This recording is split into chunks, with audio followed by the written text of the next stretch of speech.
Hola, muy buenas tardes, tengan todos ustedes. Soy el doctor Julio César Sosa y les doy la más cordial bienvenida al Seminario General del CICATA Querétaro.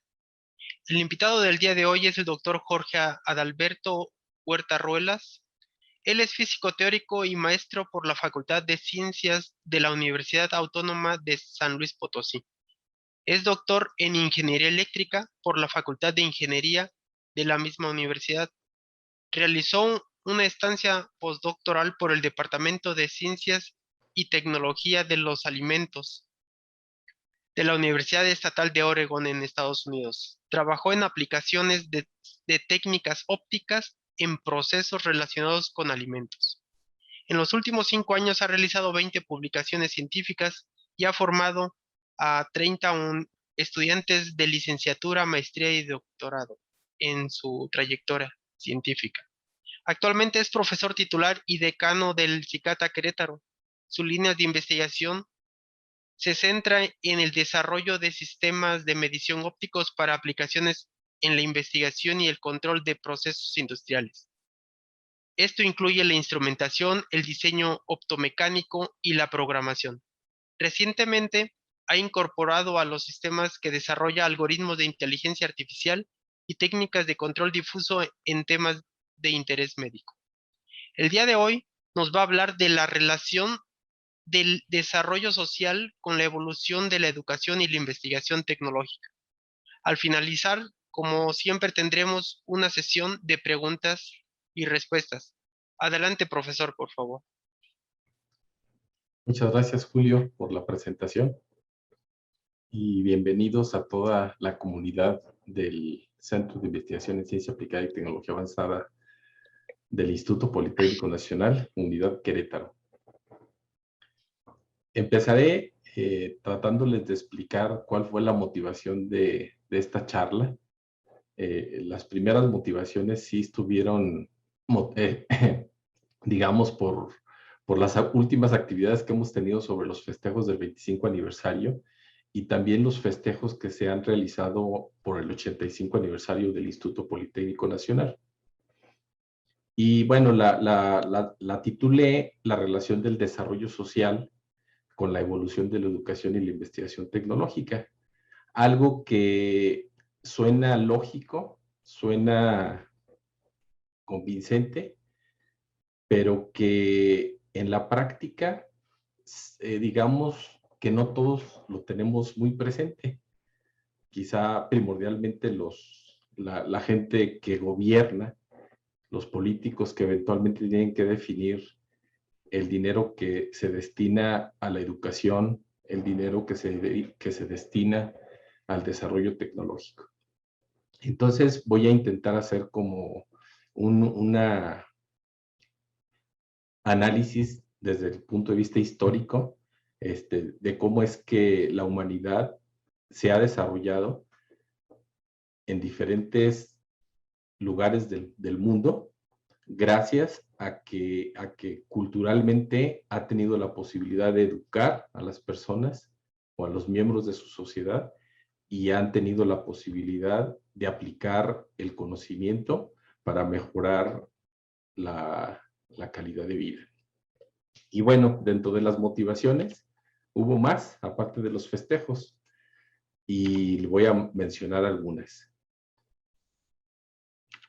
Una de ellas es que ya tengo bastante tiempo dando el curso de escritura de documentos científicos y ahí el curso empieza siempre haciendo un análisis sobre la historia de la escritura. Y la historia de la escritura tiene mucho que ver con la evolución humana y obviamente también con la educación. Pensar en la educación sin la posibilidad de escribir es algo bastante difícil. Entonces, hablar de la evolución de la escritura es también hablar de la evolución de la educación. Y podríamos, bueno, esa es una de las motivaciones. Otra motivación es que el año pasado, el general Lázaro Cárdenas cumplió 135 años de su natalicio y 50 de que falleció. y el decanato, el presidente del decanato me pidió escribir un artículo para la revista que publica el decanato, que tuviera que ver con la educación socialista durante el cardenismo. Entonces también les voy a comentar algo sobre ese artículo que motivó a esta plática. También durante este año y resultado de la situación difícil que estamos viviendo como país, como institución, como humanidad, el decanato ha generado varios documentos. Uno de ellos es el que tienen en pantalla y que se los hice llegar en un correo y que intenta, en un documento corto, hablar sobre la historia, logros y pertinencia del IPN. Otra motivación para esta temática, y es una motivación que he tenido desde hace varios años, es haber leído los libros de Andrés Oppenheimer, que es un periodista, ahora sí que obsesionado por intentar entender por qué Latinoamérica, él es argentino, residente en Estados Unidos, y básicamente ha basado todo su periodismo en tratar de indagar por qué Latinoamérica se ha mantenido con cierto rezago respecto al desarrollo a nivel mundial. Y en particular ha escrito varios libros, pero en particular yo leí estos dos libros, el de Ya basta de historias y otro que es el de Crear o Morir, y que está centrado en la importancia de la innovación. Y también otra motivación, o sea que como verán son muchas motivaciones para esta plática, pues han sido los seminarios anteriores de este semestre, donde se han estado poniendo sobre la mesa varios temas muy, muy relevantes, muy importantes,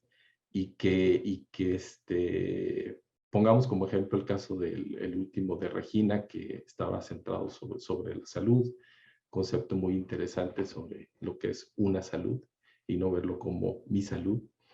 También vimos el seminario de Enrique García centrado en hacer proyectos pertinentes, la invitación que nos hicieron del área central del Politécnico para desarrollar proyectos tecnológicos, el apoyo que nos da la institución, el seminario que dio Adrián sobre innovación social, que es el negocio de todos, y también el que nos dio Ana Isabel Sánchez sobre cambio climático.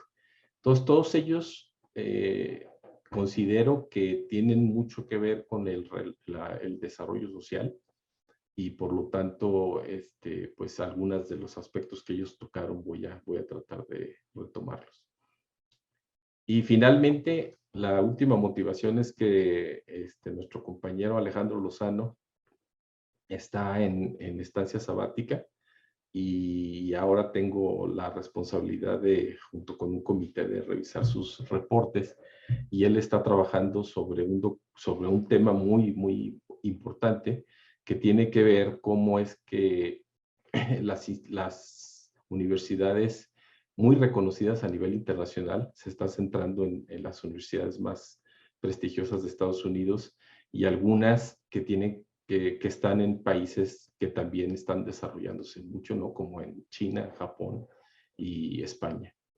Y él en su trabajo de sabático está viendo cómo es que ellos estructuran investigación y cómo esa investigación la vinculan. Entonces, pues esas son las principales motivaciones y sin más voy a comenzar con la primera, que tiene que ver con la historia de la educación.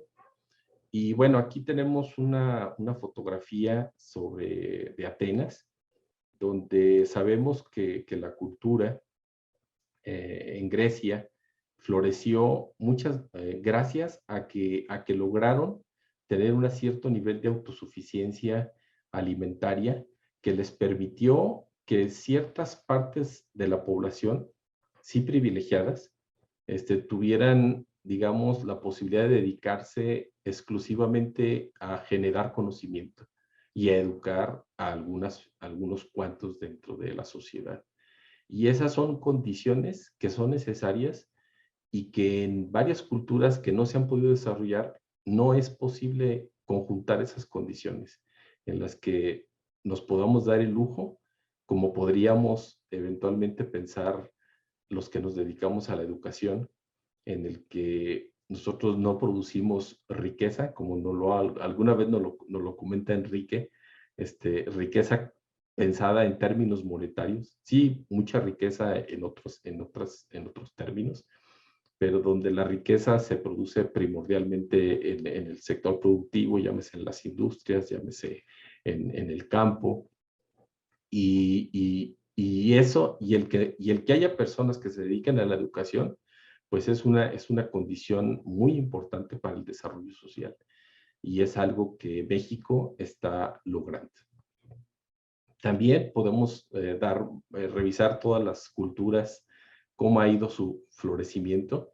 Aquí doy el ejemplo de la India, donde se tienen evidencia de que ya desde hace muchos años, varios cientos de años, ya había lugares especializados para la enseñanza y también evidencias obviamente de la escritura con conocimiento que se podía ahora sí que transmitir en esos foros que estaban disponibles para la enseñanza. Bueno, y también ya va un poco más adelante, en el caso de Europa, digamos, lo que es la Edad Media, después del año 1000, empieza a florecer el concepto de universidad. Y la primera universidad o la universidad que se considera la más antigua y que actualmente opera es la Universidad de Bologna en Italia. Es la que está aquí en la parte de abajo.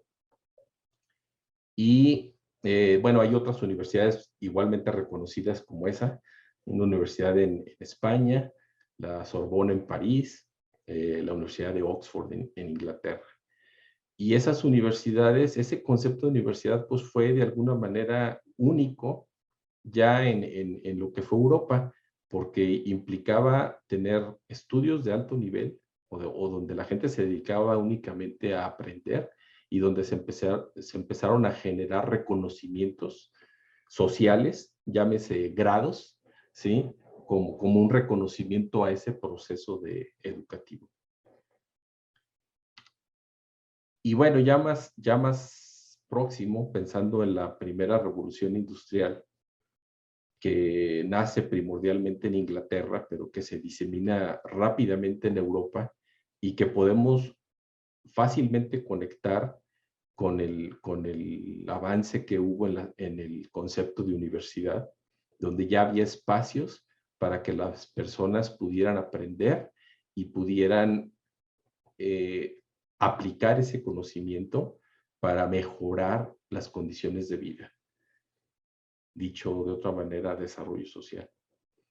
Y eso, pues, fue un proceso, digamos, único a nivel mundial y que se fue diseminando. En el caso de América, no fue tan rápido como lo fue en Europa, a pesar de que ya había universidades muy prestigiosas en Estados Unidos como Harvard. Estoy aquí poniendo unas citas de un presidente de la Universidad de Harvard que fue fundada en 1634 y donde él reconocía en esa época y en su gestión, él estuvo casi 40 años en la oficina como rector, donde veía, a diferencia de Europa, que Estados Unidos requería fortalecer la educación científica y tecnológica, y que era realmente humillante para Estados Unidos el ver que muchas de las bienes que requerían tecnología se tenían que importar de Europa. Y esto lo estaba diciendo el rector de una de las principales universidades en Estados Unidos. También en otra cita, él habla que había ido a Europa, donde visitando a Francia y Alemania, veía que la educación politécnica estaba financiada por el gobierno y que era muy importante les comento, Harvard es una universidad privada, y que él veía que era muy importante que la gente de Estados Unidos estuviera preparada y fuera muy competente en campos como la química, la ingeniería, la arquitectura. Ok, entonces esa es la primera parte que tiene que ver con la historia de la educación y la historia que nos habla un poco de la influencia grande que tiene la educación en el desarrollo social. En esta parte voy a hablar un poco del artículo que redacté el año pasado y que fue parte de un movimiento a nivel mundial en el que la educación era necesario que se masificara, ¿sí? Digamos que desde el siglo XIX hacia atrás, la educación era muy elitista, era una educación que estaba más focalizada en las clases favorecidas, en las congregaciones religiosas, y eso hacía que pues la disponibilidad a educarse era muy baja.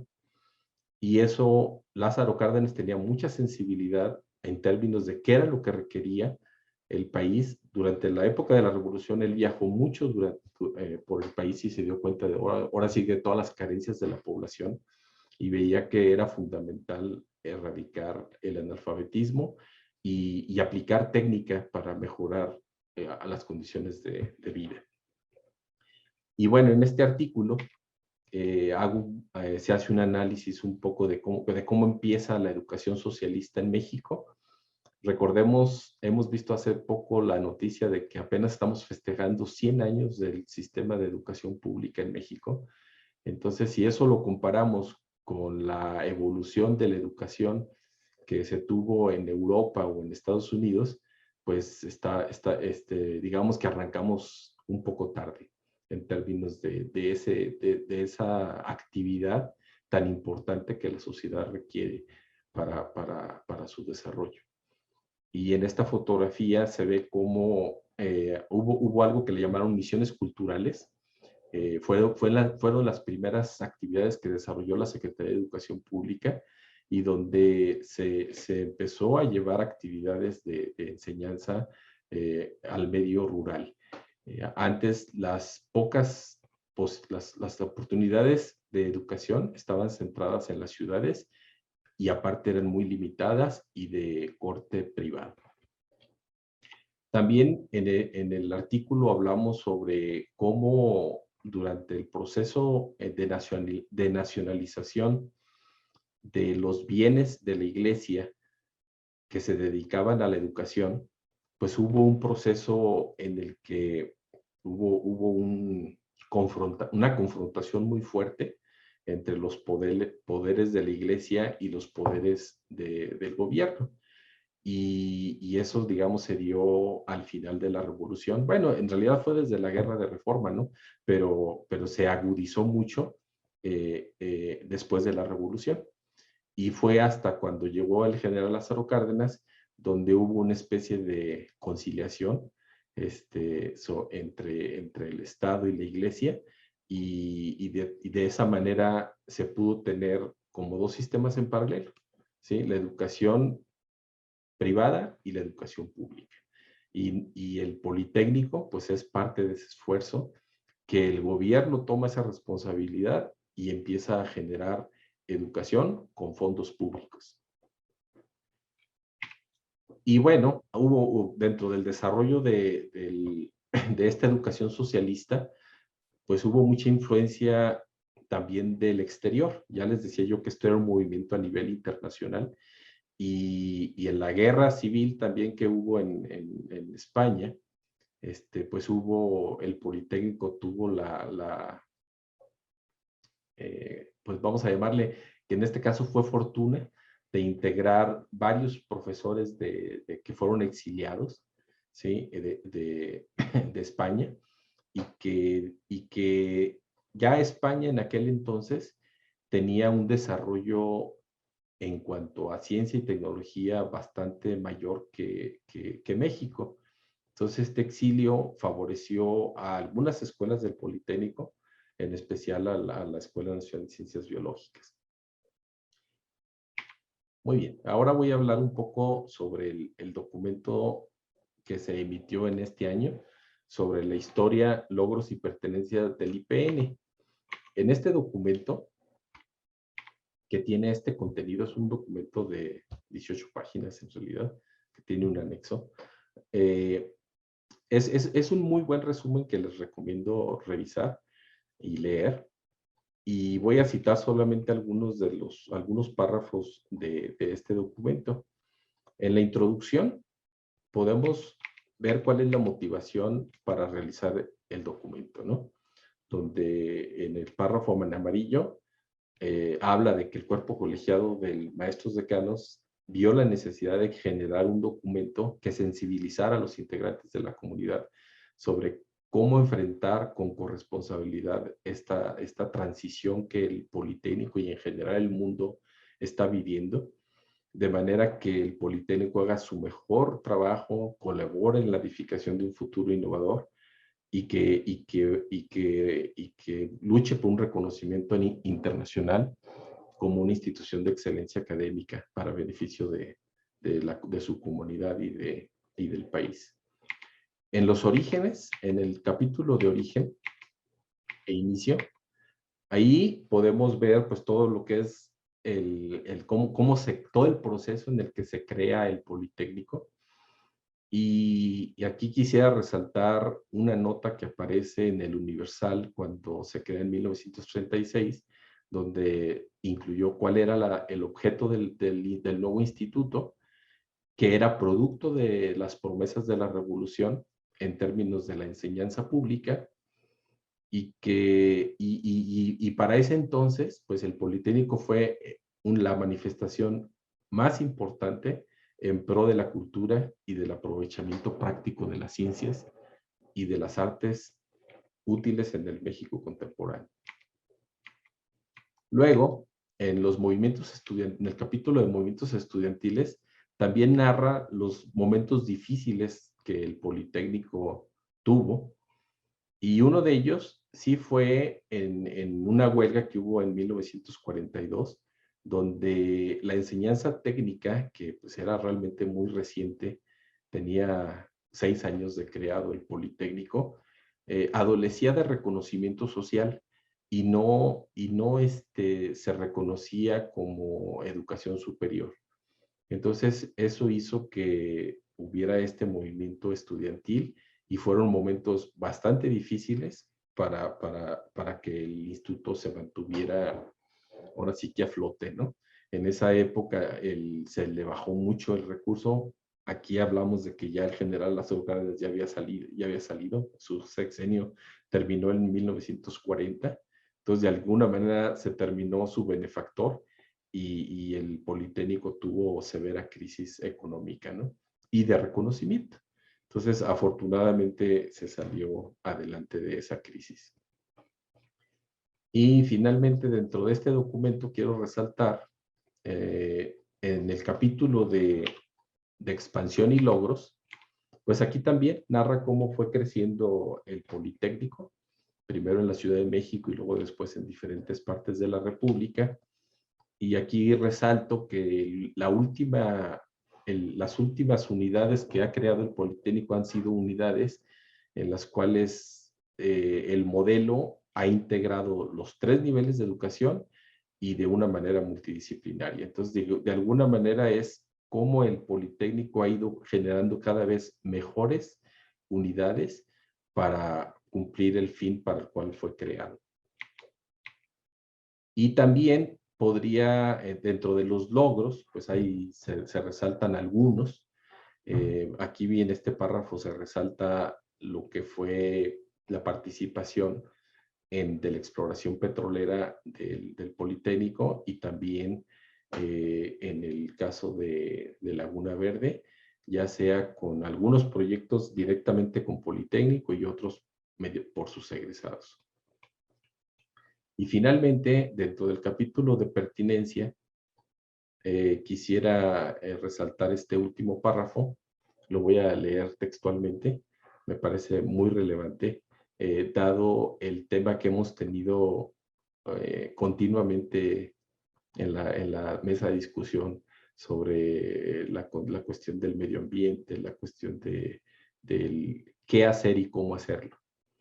Dice, así el Politécnico se enfoca a fortalecer una educación ambiental que privilegia el desarrollo sostenible y la cultura humanística, el pensamiento crítico, la multiculturalidad, la búsqueda creativa de soluciones a las problemáticas globales que encara la sociedad, la pobreza, la sobrepoblación, la producción de alimentos, los efectos del cambio climático antropogénico, entre otros, adoptando para ello los criterios del desarrollo sostenible bajo una relación axiológica que promueva una forma de pensar. Muy bien, pues hasta aquí dejo la invitación que les hago a leer este documento y me paso a hablar sobre los libros de Andrés Oppenheimer. En realidad también por cuestiones de tiempo no voy a ahondar en los dos, pero sí quisiera en este de Crear o Morir, que tiene que ver con la innovación.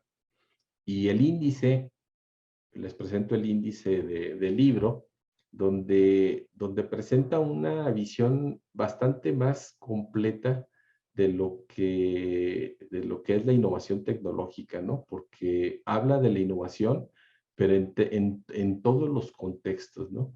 Miren, por ejemplo, en el primero, bueno, más bien aquí da un contexto global, el mundo que se aproxima, pero, por ejemplo, en el capítulo 2 habla de la innovación en la parte de la cocina, en la parte de los negocios de restaurantes. Y luego viene sobre los movimientos de los makers, luego una revolución industrial que tiene que ver con la mecatrónica, otra sobre los cuestiones esta parte ya no lo recuerdo, pero bueno, hablas manipuladores del cerebro, habla sobre la innovación en los deportes, ¿verdad? Y pone el ejemplo de Pepe Guardiola. También, obviamente, de las personas más innovadoras y que tiene ahora el mundo y el arte de reinventarse. Y bueno, obviamente de las escuelas, la innovación en las escuelas y las innovaciones sociales. Y finalmente termina con un resumen sobre los secretos de la innovación. Entonces, pues todos estos elementos contribuyen a que se genere el desarrollo social. O sea, no es solamente la parte de la innovación tecnológica, sino la innovación en todas las actividades humanas. Muy bien, entonces ahora entrando en los seminarios anteriores, Regina nos presentó una lámina donde hablabas del documento que emitieron las Naciones Unidas en 2015, que tiene que ver, el título no lo recuerdo con precisión, pero es un documento emitido por la mayor parte de los países con metas hasta el 2030, ¿sí? ¿Cómo esperar un mundo para el 2030? Y bueno, aquí lo interesante es que se genera cosas que hacer, pero globales. Es un esfuerzo que independientemente de la cultura, independientemente de si es país de primer mundo o en desarrollo, se plantean metas globales. Y eso pues es muy relevante en términos, ahora sí que sociales y en términos de desarrollo. Y aquí lo interesante es que pues toma los problemas, digamos, más básicos, no los problemas de llegar a la luna, ¿no? O de volver a la luna o de llegar a Marte, ¿no? Sino que trata de problemas que harían que el desarrollo social pues fuera más equitativo y que a fin de cuentas hiciera que no hubiera que nadie se quede atrás. Ese es uno de los eslogans que maneja el documento y donde esos 17 metas que se plantean, pues tienen la primera y la más importante es que se elimine la pobreza a nivel mundial, se elimine el hambre, ¿sí? y todos podríamos hacer el ejercicio de dónde nuestras actividades pudieran incidir. Y les aseguro que todo el mundo nos vamos a poder, ahora sí que ubicar en cuál de estas metas pudiéramos contribuir a que el mundo fuera mejor al 2030. Les cito algunos más, ¿no? Por ejemplo, la cuarta pues tiene que ver con la educación de calidad para todos, ¿sí? Tiene que ver con tener energías limpias, tiene que ver con hacer ciudades sostenibles, etcétera, ¿no? Pues ya ustedes podrían ver, les recomiendo mucho que vayan a esta página, ¿sí? Porque ahí, si le aprietan a cada uno de los post-it, les da ejemplos de cosas que podríamos hacer. Y bueno, también en el caso recuerdo en el caso de Enrique y de Adrián, hablando sobre los índices de competitividad, y a mí luego me causa un poco de inquietud y malestar cuando se habla de que México está en lugares muy abajo de los índices de competitividad y pareciera como que lo estamos haciendo mal, ¿no? O como que tenemos que cambiar drásticamente nuestra forma de actuar. Y pues ahorita voy a tratar de compartir unas reflexiones sobre muchos índices que existen y que nos podemos ubicar en diferentes niveles y que nos ayuden a definir qué hacer y cómo hacerlo, ¿no? Y que no todos los índices eventualmente son las mejores guías para poder generar nuestro plan de acción. Entonces, en el caso del índice de competitividad global, ahí habla él toma varios parámetros, ¿no? Aquí en la parte izquierda les enseño un listado de lo que considera ese índice de competitividad global. Y bueno, pues habla de sus instituciones, de qué infraestructura tiene, de cuál es su economía, su sistema de salud, la educación, los mercados, la habilidad para manejar la tecnología existente, etcétera, ¿no? Y obviamente aquí abajo la innovación.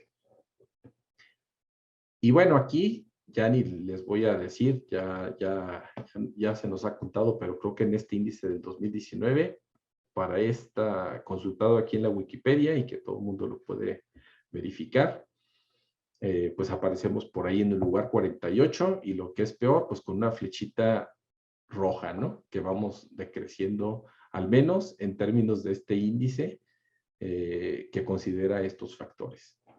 Afortunadamente no es el único índice que mide a los países, el desempeño de los países.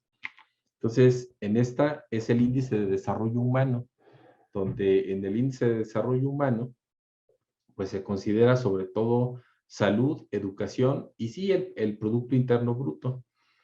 Y aquí, en este índice, pues México aparece en el lugar 24, ¿sí? Estados Unidos en el 18. Ah, no, perdón, esta creo que está, estos datos, no le hagan caso porque los copié de otro. Pero en el de desarrollo humano no estamos, aquí hablamos, México está en verde, digamos que está en este rango.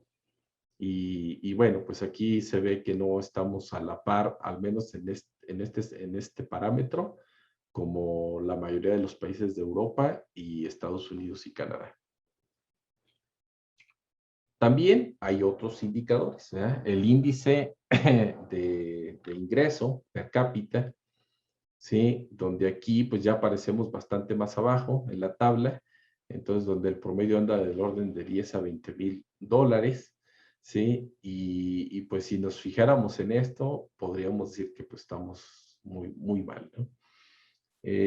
Mejora ligeramente si empezamos a ver ese mismo índice, pero ahora considerando un atenuador que le llaman el PPP, que bueno, tiene un significado en inglés, que tiene que ver a fin de cuentas con un factor de qué tan fácil la disponibilidad de los recursos, qué tan costoso es vivir en el lugar, y eso atenúa de alguna manera la gran brecha que tenemos a nivel del Producto Interno Bruto, y aquí ya parecemos un poco mejor ubicados, ¿sí? O sea, que nosotros vivir en México equivale como si ganáramos 20 o 30 mil dólares al año, ¿no?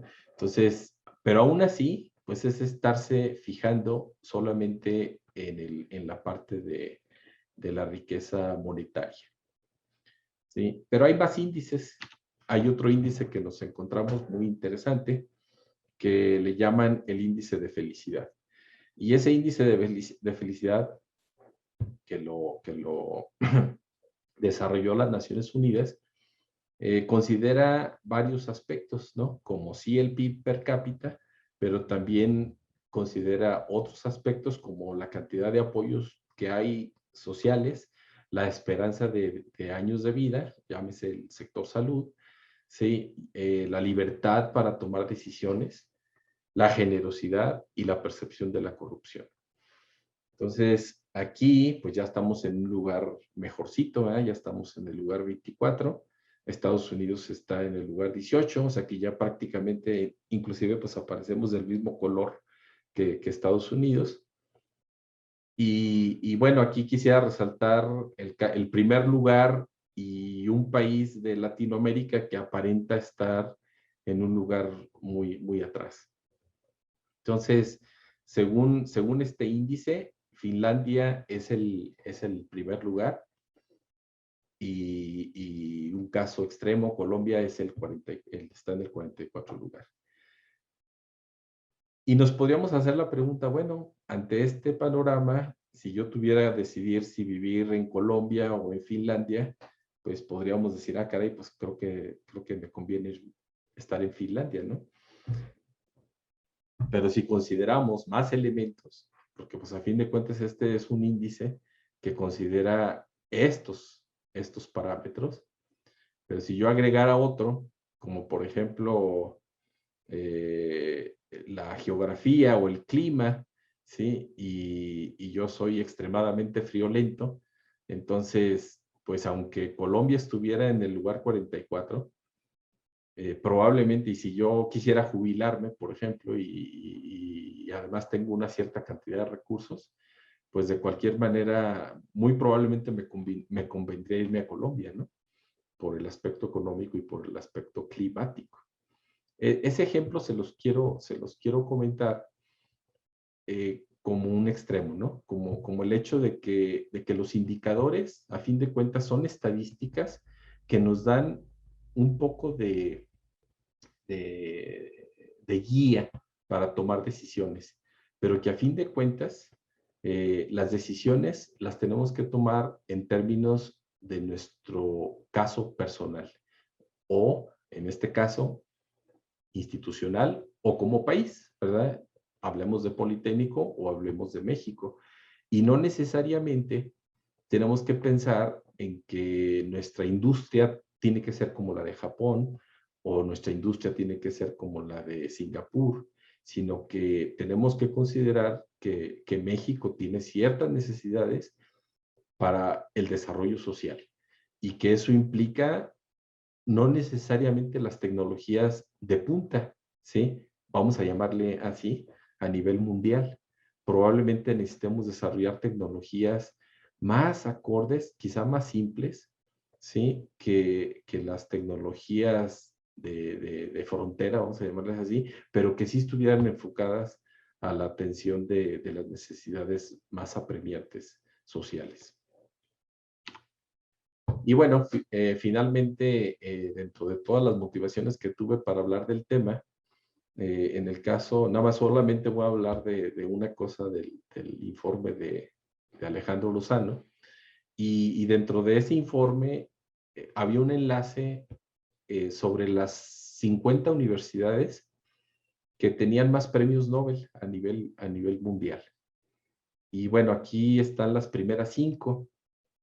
Las primeras 5 aparece la Universidad de Harvard, que tiene una antigüedad, pues ya va a cumplir que 500 años, ¿verdad? donde tiene 151 premios Nobel, la Universidad de Columbia, la Universidad de Cambridge, la Universidad de Chicago y el MIT. Esos son los 5 primeros lugares, y todas estas universidades, pues dentro de un contexto, dentro de una geografía, es de llamar la atención que prácticamente 4 de ellas, sí, pues están en la costa este de los Estados Unidos. Entonces, ahí crearon un cierto microclima, ¿sí? Para que se diera mucho desarrollo centrado en la educación y centrado en la tecnología. Y bueno, pues es muy pertinente el trabajo de Alejandro, porque nos permite ver y analizar qué han hecho estos lugares para estar en los lugares que están, ¿no? Algunos podrán decir, no, pues es que son universidades que tienen una trayectoria y tienen una historia muy grande, ¿no? Pero hay otras que no tanto, ¿no? Por ejemplo, la Universidad de Chicago, imagínense, 4º lugar dentro de ese listado de 50, con 89 premios Nobel, y es una universidad, pues, no tan comparable con las universidades o no tan lejanas a la antigüedad del Politécnico o de la UNAM, ¿no? Por ejemplo. Entonces, sí hay que aprender cómo han hecho, pues, para que podamos hacer que el conocimiento repercuta en el desarrollo social.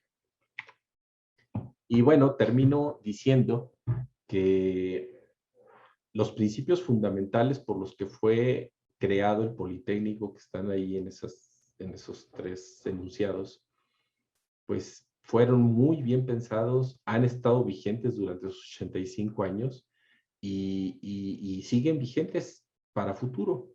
Entonces, donde la institución es una institución pública que trata de dar la mejor educación técnica, esto de que las familias con menos recursos, pues realmente sigue vigente. ¿Por qué? Pues porque sigue siendo una institución gratuita.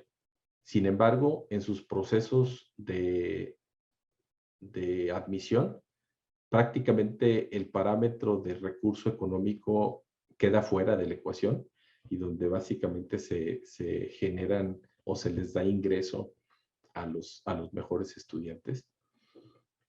También el otro principio fundamental de operación del Politécnico es cumplir con los estándares internacionales más altos en términos de la educación técnica, tecnológica, y que eso se va a lograr con los profesores muy bien capacitados y las mejores instalaciones que seamos capaces.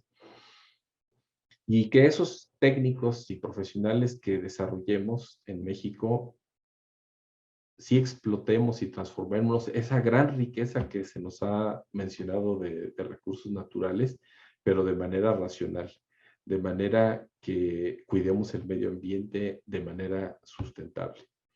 Y de esa manera podremos apoyar el desarrollo social y no necesariamente pensar en que la forma de apoyar al país es aumentar el Producto Interno Bruto, por ejemplo, ¿no? O fijarnos en indicadores más bien de tipo económico o monetario. Y pues esa sería mi presentación, y pues estoy atento si hay alguna pregunta. Gracias por su atención.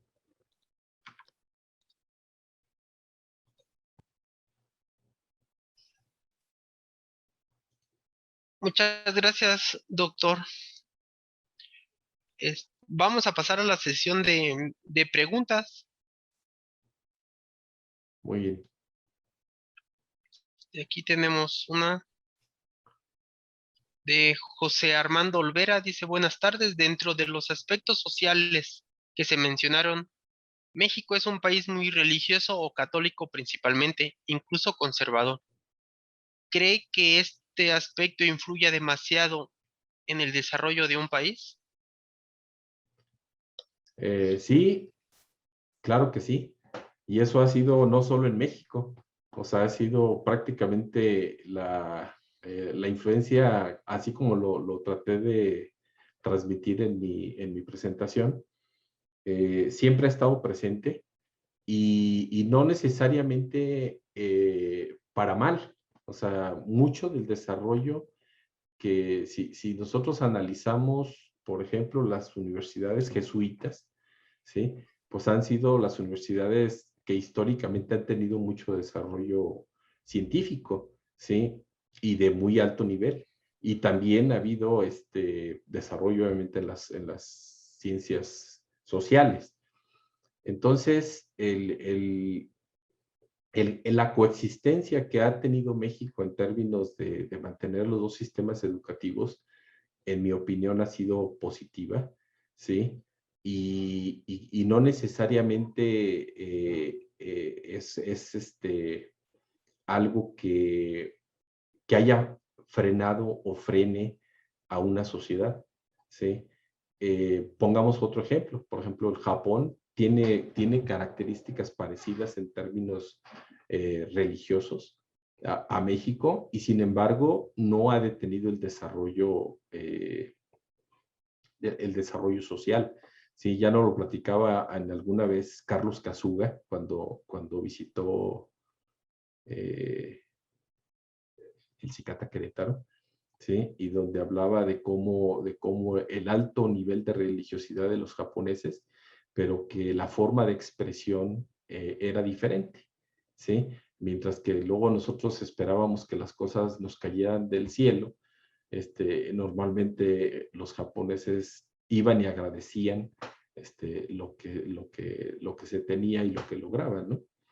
Entonces, pues claro que influye y seguirá influyendo, ¿sí? El ejemplo que di de las universidades medievales, pues prácticamente las universidades medievales estaban al lado de las iglesias o eran parte de las iglesias, ¿sí? Y lo fomentaban los reyes.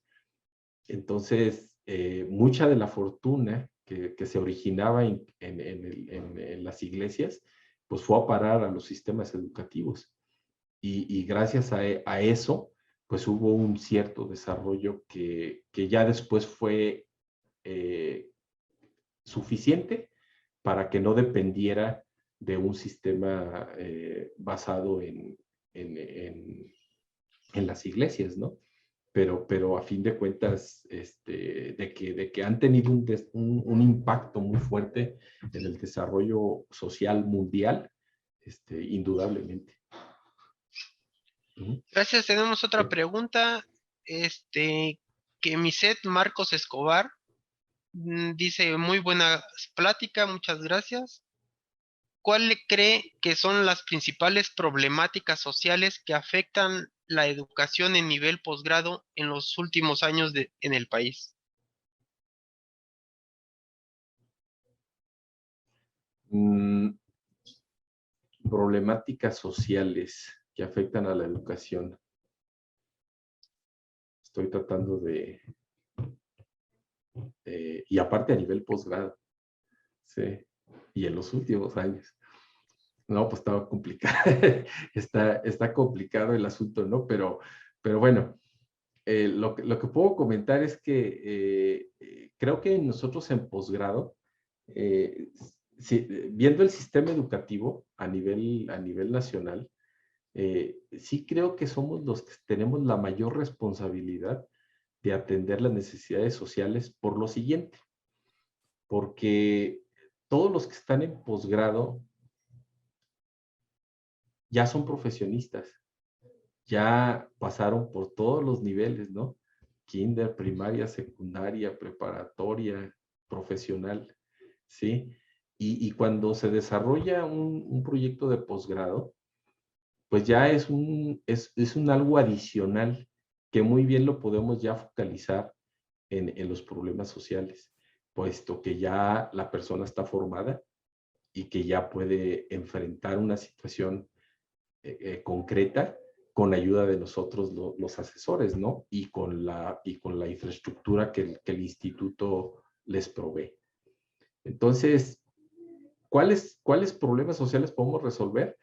Pues no podemos ahora sí que tomar todos los problemas, sino que tenemos que verlos que se asocien más a nuestro expertise, ¿sí? Entonces, si yo soy ingeniero civil, pues tendré que ver, y si hago un posgrado, pues tendré que ver dentro de mi área de expertise, en qué problema social es el que yo puedo incidir. Claro que habrá muchos, ¿no?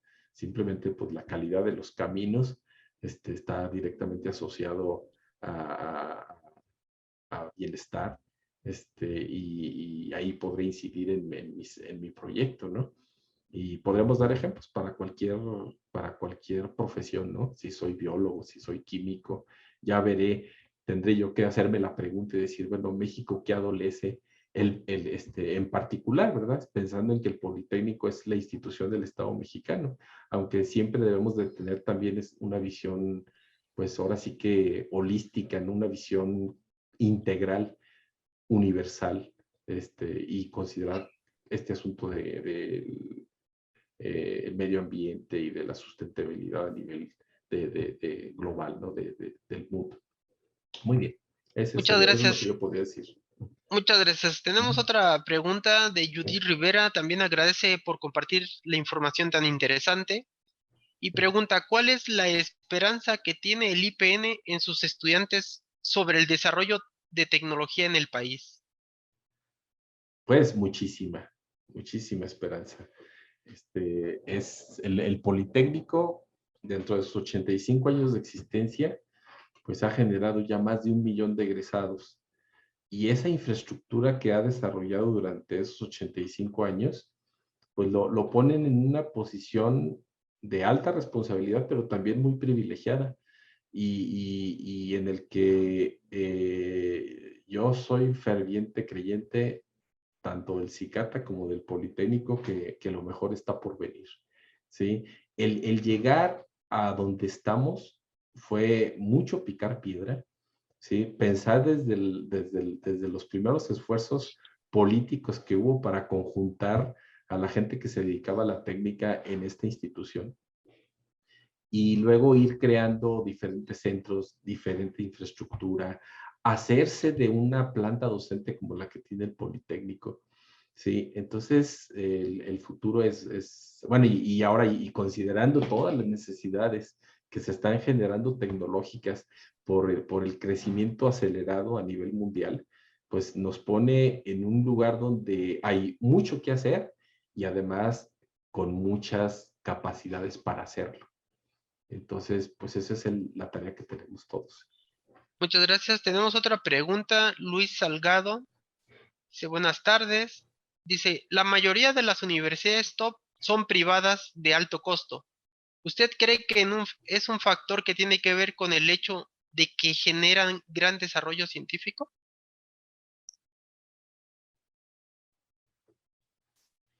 Mm, bueno, habría que hacer, no estoy tan seguro que si vemos los rankings de las universidades, que todas sean privadas, las que están en los mejores rankings. Sí hay universidades públicas, pensando en las universidades alemanes, universidades francesas, universidades asiáticas, que tienen muy altos niveles de desarrollo científico y que no son privadas.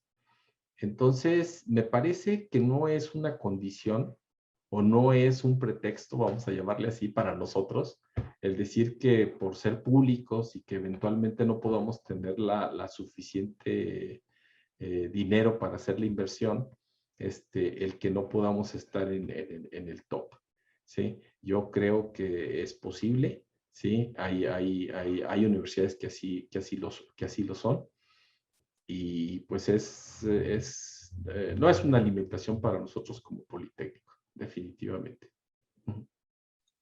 Gracias. Tenemos una Sí, última pregunta de Enrique Gutiérrez. sí.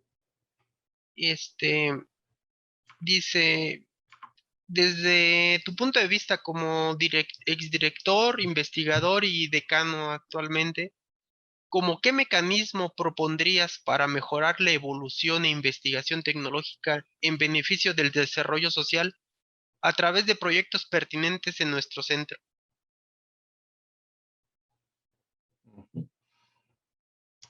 Bueno, primero es que estos festejos de aniversario de 25 años, pues nos dan la oportunidad de revisar la razón por la cual fuimos hechos. Nos dan oportunidad de hacer un balance de nuestras capacidades, que definitivamente son mucho mayores a cuando recién fue creado el centro. Y también nos da la oportunidad de que analicemos el entorno, o sea, realmente el entorno ha cambiado y también de manera favorable. En Querétaro en particular, pues la industria ha seguido creciendo y las necesidades tecnológicas de la misma manera.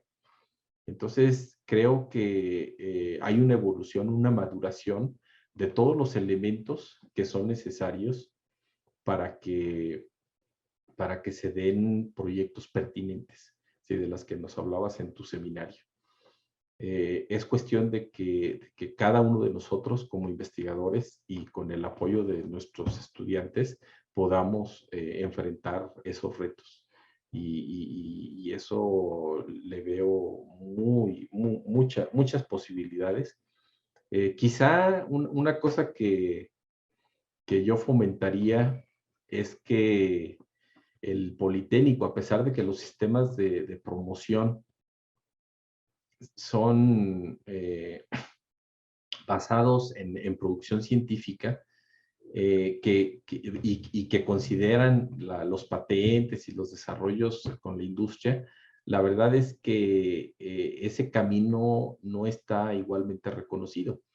Y, y una publicación científica se paga doble, ¿sí? Porque no la paga el Sistema Nacional de Investigadores y no la paga la beca al desempeño de la investigación. Entonces, y no es así con los desarrollos tecnológicos, ¿sí?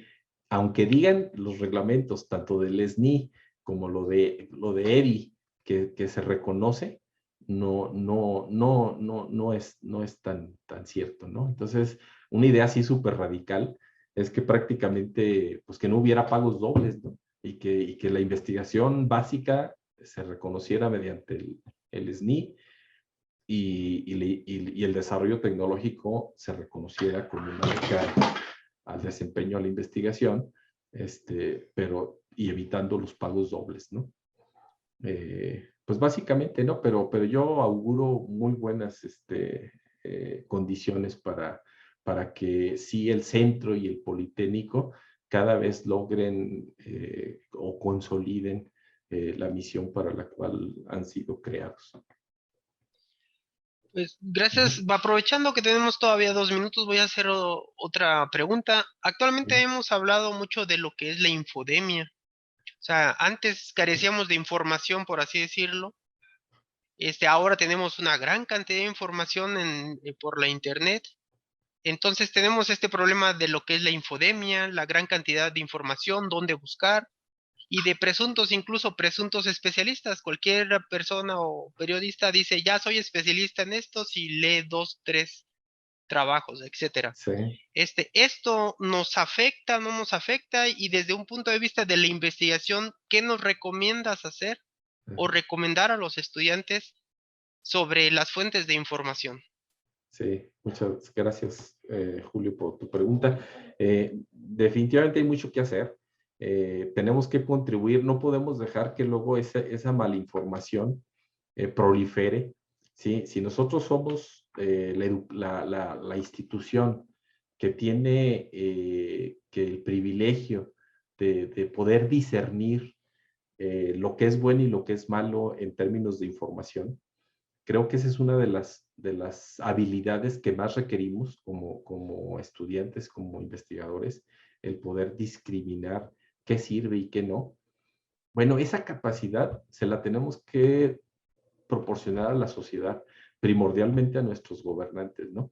Y en el que no dejemos que acciones importantes, miren, pensemos, se me viene a la mente cuando compraron equipos para detección de drogas hace algunos años, en el que fue un fraude completo, ¿no? O sea, se vendieron cajitas negras, ¿sí? Donde se decía que en las aduanas iban a detectar las drogas y si nuestras instituciones que tienen el conocimiento no asesoran a las instituciones que hacen compras que requieren tecnología y se dejan llevar por vendedores o inclusive por cuestiones de corrupción, ¿verdad? Fraudes, de comprar cosas que no sirven, pero con un beneficio. Entonces, esa es una labor que tenemos todos nosotros, ¿no? Y el Politécnico está obligado a que si ve que el presidente o los gobernadores en su estado están haciendo decisiones equivocadas con con información en la que mencionas de infodemia, donde ya cualquiera habla de cuestiones cuánticas, ¿no? Y habla de remedios basados en soluciones de la química cuántica, ¿no? Y veremos un montón de cosas así, ¿no? Pues algo tenemos que hacer para que eso no suceda, ¿no? Y qué mejor que nosotros como politécnicos de alguna manera generemos una regulación de esa malinformación, ¿sí? Entonces, creo que es una obligación que no podemos soslayar y que tenemos que hacer, ¿sí? Para evitar que prolifere ese mal que está tan presente de la infodemia. Muchas Ujú. gracias. Agradecemos nuevamente al doctor Huerta y Sí. en agradecimiento se le hace entrega de un reconocimiento firmado por el director de nuestro centro. Dice Instituto Politécnico Nacional, el Centro de Investigación en Ciencia Aplicada y Tecnología Avanzada, Unidad Querétaro, otorga el presente reconocimiento al doctor Jorge Adalberto Huerta Ruelas por su participación en el seminario departamental de este centro, con la conferencia Relación del Desarrollo Social con la Evolución de la Educación y la Investigación Tecnológica, firmada por el doctor Juan Hurtado Ramos. Ok. Bueno, pues agradezco nuevamente, doctor, y a todos los demás les agradezco su asistencia, estudiantes y compañeros, y también a la ingeniero Alejandra por su apoyo con la plataforma. Sí. Los esperamos el siguiente martes y les deseo una excelente tarde. La siguiente conferencia, del siguiente martes es Detrás de las Imágenes. Entonces, están invitados y los esperamos. Que tengan bonita tarde. Sí. Muchas gracias por su atención. Hasta luego. Gracias. Chao.